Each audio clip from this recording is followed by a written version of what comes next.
নমস্কাৰ সকলোকে। আপোনালোকে চাগে ভাবিছে মইনো ইমান ৰেডি হৈ ক'ত যাব ওলাইছোঁ নহয়নে? ৰ'ব কৈ আছোঁ।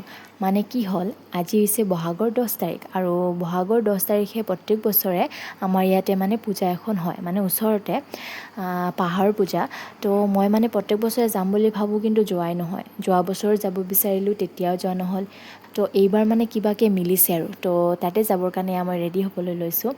তো লগৰ এজনীকো ফোন কৰি মাতি দিলোঁ যে ব'লা মন্দিৰত গৈ আহোঁ। তো ব'লক আপোনালোককো দেখুওৱা আমিনো ক'ত গৈ আছোঁ।